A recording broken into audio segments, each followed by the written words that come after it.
اور ابھی مال مویشی لے کے جائیں گے بیچارے کشمیر تو پھر ان کے لیے مصیبت، پھر کبھی ڈی سی پرمیشن نہیں دیتا، کبھی راستے میں پکڑتے ہیں، اور کوئی بیچارہ اپنی گائے بھینس لے کے جا رہا ہے تو راستے میں کچھ مسکرینٹس ہوتے ہیں. جیسے حال ہی میں ایک یہاں ڈوڈا ڈسٹرکٹ میں کہیں میں نے دیکھا تھا، میرے پاس ایک ویڈیو آیا تھا تو وہ میں نے ٹویٹ بھی کیا تھا. تو اس قسم کی مشکلات ان کو ہے. تو امید تو یہ ہوتی تھی کہ آپ کا ممبر پارلیمنٹ بھی ٹرائبل ہے، آپ کا منسٹر بھی ٹرائبل ہے، تو یہ چیزیں کہیں نہ کہیں اس پہ روک لگ جائے گی، پر انفارچونیٹلی روک نہیں لگی بلکہ زیادہ ہو رہا ہے.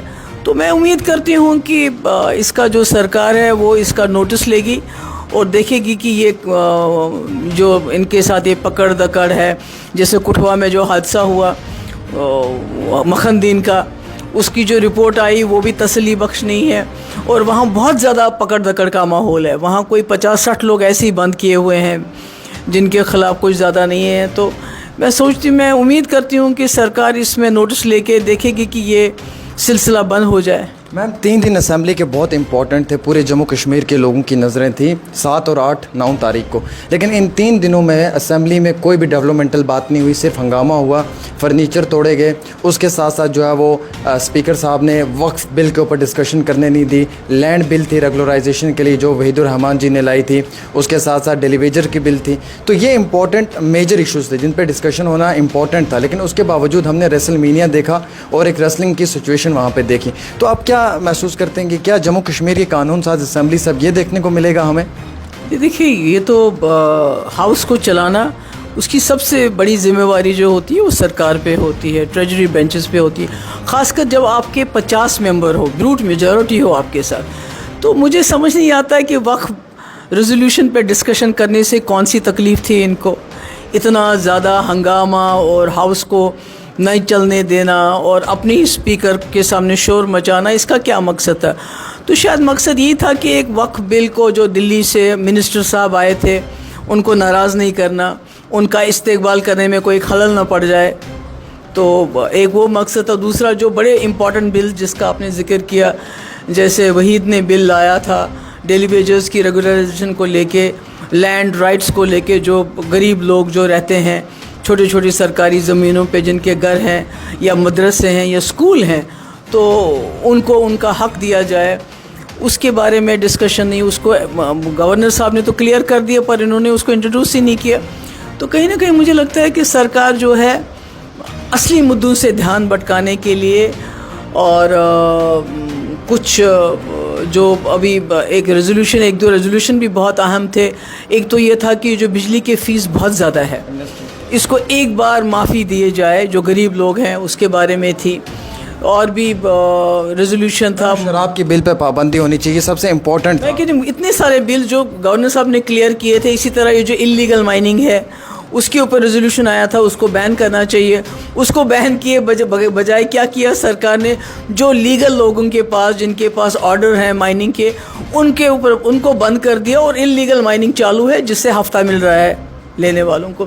تو میں سمجھتے ہیں کہیں نہ کہیں اسمبلی کا سیشن نہ صرف ضائع ہوا بلکہ اس سے پورے ملک میں جو ہماری مائنورٹیز ہیں، جو ہمارے مسلمان لوگ ہیں، ان کو یہ میسیج گیا کہ ایک ہی مسلم میجورٹی اسٹیٹ ہے جہاں سے سب سے زیادہ استقبال ہوا اس منسٹر کا جس نے پارلیمنٹ میں یہ وقف بل لایا. وہ کہہ رہے کو انسیڈنس ملاقات ہوئی ہے صبح کے ٹائم.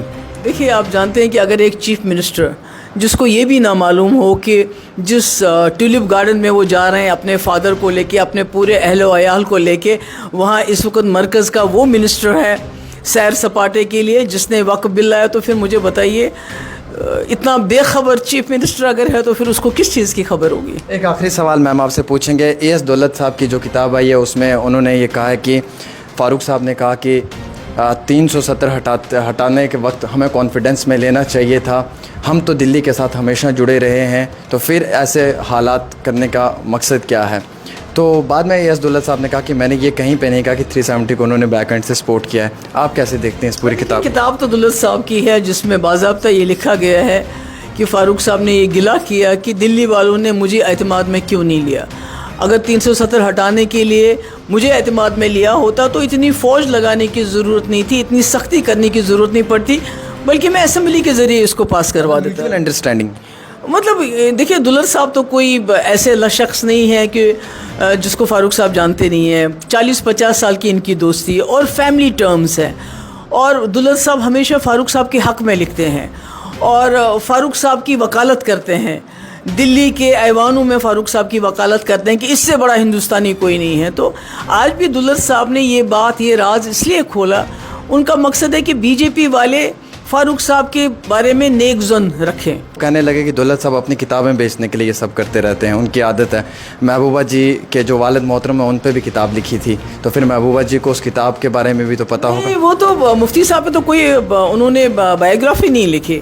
یہ تو فاروق صاحب کی جو کتاب لکھی گئی ہے تو فاروق صاحب کے ساتھ ان کی مرضی سے لکھی گئی ہے. بے شک مفتی صاحب کو انہوں نے اٹیک کیا ہے, مفتی صاحب کے اوپر ذاتی حملے کیے ہیں, بہت کچھ بولا, پر وہ بڑی چھوٹی باتیں ہیں اس مقابلے میں کہ ایک جماعت جو 370 کے بارے میں اس کو اتنی بڑھ چڑھ کے باتیں کرتی ہیں, بار بار پی ڈی پی پہ الزام لگاتی ہیں کہ آپ نے اس جماعت کے ساتھ ہاتھ ملایا جس نے 370 کو ختم کیا. خود وہ جماعت یہ کہے کہ اس کا سربراہ یہ کہے کہ میں 370 ہٹانے میں دلی کی مدد کے لیے تیار تھا, پر مجھے اعتماد میں نہیں لیا گیا. اس کے مقابلے میں تو پی ڈی پی نے بی جے پی سے لکھ کے لیا کہ 370 کو ہاتھ نہیں لگائیں گے, اور جب تک 3 سال تک ہماری سرکار رہی بی جے پی 370 کو ہاتھ نہیں لگا سکی. فاروق صاحب نے کہا میں نے انکنڈیشنل سپورٹ کیا. آزاد صاحب کہنے لگے کانگریس انکنڈیشنل سپورٹ کر رہا تھا پی ڈی پی کو اس سمے جب سرکار بننے والی تھی پی ڈی پی اور بی جے پی کی. یہ تو ایسی کہانیاں پبلک کے بیچ میں لاتے ہیں, تو آپ کلیئر کریں گے تھوڑا؟ ایک کہانی تو یہ بھی ہے کہ دیویندر رانا جی جو اس وقت اس دنیا میں نہیں, انہوں نے کہا جب پی ڈی پی اور بی جے پی کی بات چل رہی تھی تو وہ 3-4 بار عمر صاحب کو لے کے دلی بی جے پی والوں کے پاس پہنچے اور یہ کہا کہ آپ پی ڈی پی کے ساتھ کیوں اتنا مغز ماری کر رہے ہو, ہم تو بلا شرط و شروط آپ کے ساتھ سرکار بنانے کے لیے تیار ہیں. مگر جو پی ڈی پی کا مقصد تھا, جو مفتی صاحب کا مقصد تھا, وہ یہی تھا کہ آپ نے دیکھا مکھن دین کے ساتھ کیا ہوا, آپ نے دیکھا ابھی پروفیسر لیاقت کے ساتھ کیا ہوا, کیسے اس کو لہو لہان کیا گیا. تو یہ پکڑ دکڑ, یہ جو روز ریڈز پڑتے ہیں, یہ جو جموں کشمیر میں حالات ایسے جیل بنایا ہوا ہے, اس سے نجات دلانے کے لیے انہوں نے بی جے پی کے ساتھ ہاتھ ملایا تھا, تاکہ ایک تو جموں کا جو ڈوگرا ہے جس نے بی جے پی کو ووٹ دیا ہے اس کو بھی ساتھ رکھا جا سکے, اور واجپئی جی نے جو جموں کشمیر کو لے کے ایک امن کا پروسیس چلایا تھا اس کو آگے لے جا. اس کو تو نیشنل کانفرنس آگے نہیں لے سکتی تھی, وہ تو کانگریس کے ساتھ 6 سال سرکار میں رہے. جب یو پی اے کی سرکار 10 سال رہی کوئی پیس پروسیس نہیں چلا, بلکہ افضل گرو کو پھانسی لگائی گئی. تو وہ ہمیں کیا کرتے, وہ ہمیں کیا دے سکتے تھے نیشنل کانفرنس. تو اگر مسئلہ کشمیر کے حل کے حوالے سے کوئی کچھ کر سکتا تھا تو وہ دلی کی سرکار تھی, جس میں آپ کو یاد ہوگا کہ مودی جی پاکستان بھی گئے, لاہور بھی گئے, ہم نے 12,000 نوجوانوں کی ایف آئی آر بھی واپس لی, ہم نے سیز فائر بھی کروایا, ہم نے پورے ملک سے ایک بہت بڑا ڈیلیگیشن لایا حریت کے دروازے پہ. تو کیا یہ نیشنل کانفرنس کر سکتی تھی؟